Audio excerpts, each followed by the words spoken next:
작년에 독도 20km 인근에 일본 자위대 소속 군함이 접근한 적이 있었다는 게 숨겨졌다가 MBC가 단독 보도를 해서 드러났어요. 지금 MBC가 굉장히 열일을 하고 있습니다. 거의 뭐 마지막 입새처럼 싸우고 계십니다. 독도 지키기에 지금 1등 공신이에요. 네, MBC에서 그 관련한 기사를 쭉 냈는데 참 내용이 좋더라고요. 못 보신 분들은 한번 찾아보시면 또 좋을 것 요약 같습니다. 발제 좀 해주십시오. 네. 네, 지금 이 독도 20km 인근에 해상 자위대 소해함이 작년에 왔다 갔다는 거고요. 한미일 정상회의 열리기 닷새 전에 광복절 사흘을 앞두고 이제 독도에 접근했다는 거 아닙니까? 근데 해상자위대뿐만이 아니라 일본의 순시선이 거의 자기 집 앞마당 드나들듯이 독도 주변을 배회했다는 거예요. 그래서 지금 PPT 한 번만 띄워주실 수 있습니까? 네. 이건가요? 네, 맞습니다. MBC에서 이 순시선이 출현한 그 횟수를 점으로 표시를 했는데 다 표시하진 않았대요. 너무 많아가지고. 이게 올해만 한 겁니까? 네, 맞습니다.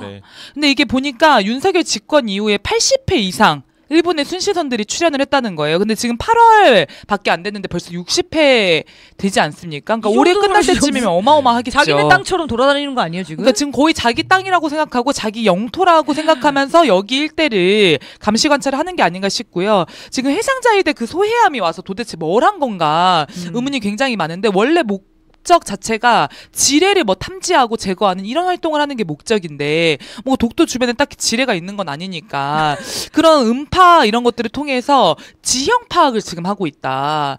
독도 주변의 해저 지형을 지금 보고 있는 거다. 이런 의혹이 일고 있습니다. 군사적인 움직임을 준비하고 있는 거 아니냐. 네. 그래서 잠수함 작전 같은 것도 우리 모르는 새에 진행할 수가 있다고 하더라고요. 이 소해함이 관측을 하고 나면은. 네. 그리고 우리는 발견해도 말을 안 할 수도 있는 거잖아요. 네. 이 정도면은 들어오라고 한 거죠. 윤석열이 여기 와서 훈련해, 여기 와서 한번 돌아다녀. 이거 허락 받았다고 봐야 되는 거거든요. 네, 그리고 실제 뭐 독도 앞바다에 자위대함 끌고 와가지고 군사 훈련을 2번이나 하게 해주지 않았습니까? 네. 그러니까 공식적으로도 일본의 손을 잡고 독도 앞바다에 끌어와 준 건데 우리가 모르게 비공식적으로 일본은 비공식적인 건 아니죠. 우리한테만 모르게 일본 내부에서는 공공연하게 독도를 자기 영토화하는 작업들이 계속 진행이 되어 왔다는 겁니다. 네. 그리고 일본 방위상 미노루인가요? 미루노인가요? 뭐 아무튼 이름 굉장히 이상한 사람이 있는데 미루노가 웃기다. 미노루. 네, 이 사람이 독도 수호 훈련과 뭐 그 훈련과 비슷한 성격의 훈련까지도 일절하지 말라고 한국에게 요구를 했다는 것을 공개적 으로 밝혔습니다. 아니 이래서 이거와 관련돼서 우리 정부 입장은 없어요? 공식적으로 네, 없습니다. 지금까지도 아예 입도 뻥끗 안 하고 있는. 와, 독도 미락이 있는 게 확실하네요. 네, 근데 너무 화가 나는 게 독도 수호 훈련도 저희가 대대적으로 축소가 됐다 이런 얘기를 좀 했었는데요. 지금 MBC에서 보도된 거 한 번만 더 보여주십시오. 이게 뭐가 축소됐는지를 이제 구체적으로 분석을 했습니다. 그 앞에 한번 보여주시면은 윤석열 집권 이전에는 수상함, 항공기, 육상 이렇게 해가지고 해군과 이 자산, 그 다음에 육자산이 다 동원이 돼서 수호 훈련을 했다는 거예요. 근데 최근에 있었던 훈련들을 포함한 윤석열 정권에서의 훈련은 규모 자체가 엄청 축소가 됐습니다. 수상함의 그 동원되는 배의 대수도 줄었고 그렇죠. 항공기 자체도 2020 몇 년도죠? 3년도 하반기에 뒤로 보여주죠. 네, 딱 한 번 동원이 됐다는 거고 무엇보다 육상 병력이 아예 사라졌다는 겁니다. 네. 근데 육상 병력이 투입되지 않은 것의 문제는 이제 일본이 독도를 탈환하려고 할 때 상륙을 하지 않겠습니까? 네. 그러면 그 상륙전에 맞서 싸워야 하는 육군들이 훈련을 일치 안 한다는 거잖아요. 네. 그리고 만약에라도 일본이 독도를 탈환하게 됐을 때 그걸 재탈환해야 되는데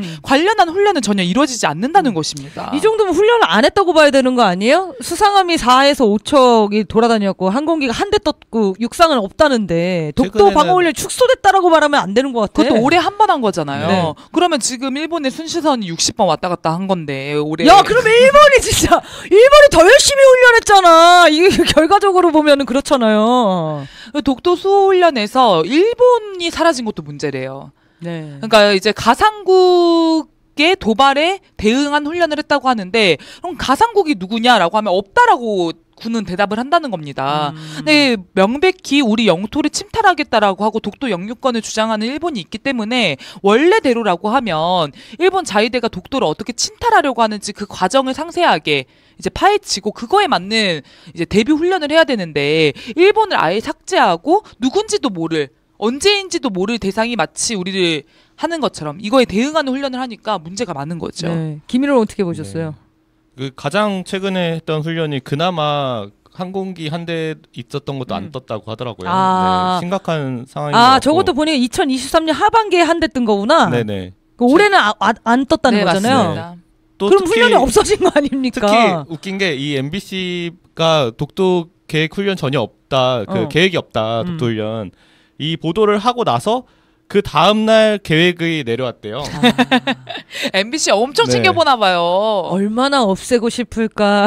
그래서 그나마 했던 게 이제 해군 함정 3척, 해경 함정 2척을 해서 상륙 작전 없이 진행한 건데 군 관련자들이 말하는 게 야, 이 정도면 그냥 배 한번 띄운 기동 훈련이지 이게 그렇죠. 무슨 독도 방어 훈련이냐 이런 식으로 평가를 한다고 하더라고요. 네, 그 지금 정부에서는 그때 작년에 일본 군함이 독도 인근 영해에 온 걸 해명 뭐라고 하냐면 군함이 나타나긴 했는데 그 영해가 아니었다는 거예요.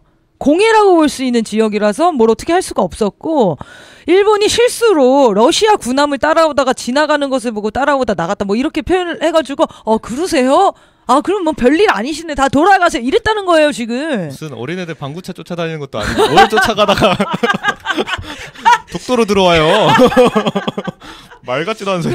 아니 진짜 웃긴다 생각해보니까 군함을 따라가다가 아이고 영해를 막 넘어버렸어. 이러면 전쟁이에요 원래는. 근데 그런 해명 자체를 우리가 해주고 있다는 것 우리가 자체가 해주고 있어 진짜. 왜 우리가 그 해명을 변명을 해줘야 되는 겁니까? 내가 너무 뜨겁네요 정말. 아니 그리고 이랬으면은 윤석열이 보고를 받았을 거고 아마 네. 그러면은 캠프 데이비드를 갔을 때 기시다를 만났으면 이에 대한 언급을 하고 항의를 했었어야지 맞는데 지금까지 함구하고 있다가 걸린 거 아닙니까? 그렇죠. 이게 핵심이에요. 만약에 1년 전에 진짜 이게 별 문제가 아니었어요. 그럼 얘기하면 돼요. 알려줬으면 되잖아요. 군함이 들어왔는데 별 문제는 아니었고 국민들 안심하십시오. 독도는 아직 안전하고 우리가 지키고 있습니다. 근데 왜 숨겼냐는 거예요.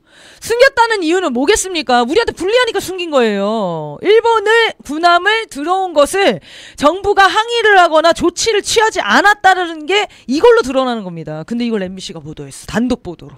그리고 어쨌건 저희가 지난 방송에서도 MBC 계속 이야기를 하고 있지만 일본이 이렇게 독도 영유권을 강하게 주장하고 관련한 공식 입장을 내는데 한국 정부가 이에 대해서 숨기려고 하고 공식적인 입장을 내지 않게 되는 것은 국제사회에 갔을 때 나중에 이게 영토 분쟁화가 본격적으로 됐을 때 굉장히 불리한 처지에 놓이게 된다는 겁니다. 이 불리한 처지와 상황을 윤석열 정부가 일부러 만들고 있는 것이 아닌가.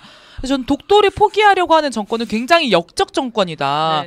그러니까 용서할 수가 없고 이 즉시 탄핵 사유가 된다고 봅니다. 이게 아주 예리한 지적이군요. 독도를 뺏기냐 빼앗기냐 이 문제가 아니라 이곳이 굉장히 여러 논쟁이 있는 분쟁 지역이다라는 걸 전 세계에 알리는 게 일본의 목적이야.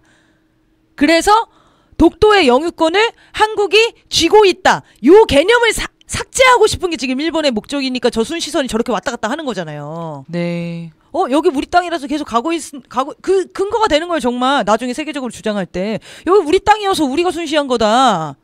근데 그걸 우리 정부가 양해해 준다는 거는 지금 독도를 뺏겼냐 안 뺏겼냐가 핵심이 아니라 이 행위 자체가 영토를 넘겨주는 행위를 볼 수 있는 거죠. 네, 그래서 뭐 예를 들면 이런 거죠. 일본은 우리 영토를 되찾기 위해서 굉장히 열심히 적극적인 노력을 펼쳐왔다. 근데 한국 정부와 한국군은 무슨 노력을 했느냐. 한국군은 가만 보니까 뭐 딱히 독도에 지키기 위한 훈련도 한 게 없더라. 이미 영유권을 포기한 거 아니냐. 이런 주장을 일본은 할 가능성이 높다는 겁니다. 일본이 또 여러 영토 분쟁 지역, 예를 들면 센카쿠 같은 영토 분쟁 지역을 자국이 방어하려고 할 때는 굉장히 그래서 강경한 입장을 즉시 발표를 합니다. 왜냐하면 그게 다 하나하나가 국제적인 상황에서의 근거가 될 수 있다고 보기 때문이죠. 외교 활동이죠, 그게. 네. 자, 그래서 지금 독도 넘기려고 하는 그 움직임이 있다. 이거는 확실하다. 독도 지우기 괴담이 아니라요. 정말 이제 확실하다는 게 지금 이 사건에도 드러난 거고.